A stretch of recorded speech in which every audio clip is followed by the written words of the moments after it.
Hey everyone, Aaron from Boostock. Thought we'd have a little chat today about cam gears and adjustable cam gears and what's it all mean. Now these have been around for eons, they're well documented, you can change the position of the camshaft and dial in horsepower or torque depending on your parts combination.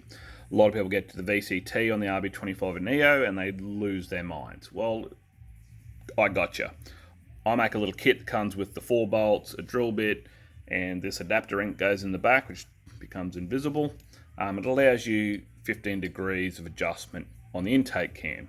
Now, the first question everybody asks, does it make horsepower? Well, technically no, kinda. Let me explain. So when you move the camshaft timing all the way one direction, you'll find it's typically stronger in the bottom end. The top end will taper out. So if you've got a street car with a small turbo, front mount, those kind of things, this may be something to explore.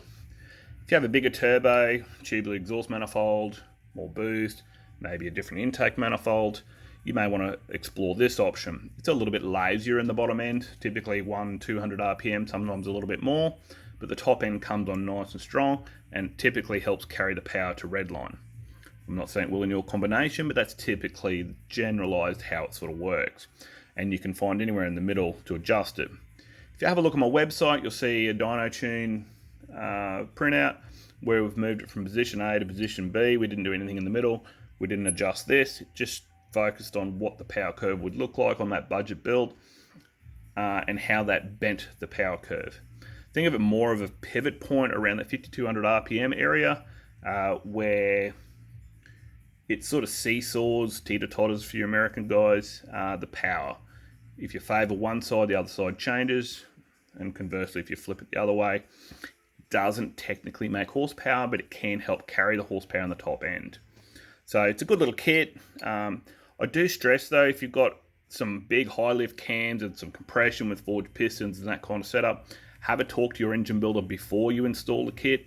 I don't want to see you going putting this in and then find you've got a piston to valve clearance issue. Stock cams with stock pistons, I haven't seen an issue ever. But if you have like a 264 with 9.5 to 1 compression, I really advise you have a chat to your engine builder and make sure we don't have any clearance issues. Last thing anybody wants is some bent valves. So all the information's on my Boostock website. Jump onto Google, find it. It's easy to get.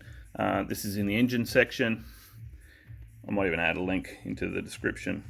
But it's a good thing. 15 degrees gives you a fair bit of room to play, and it's a good thing. Go check it out, boys. See ya.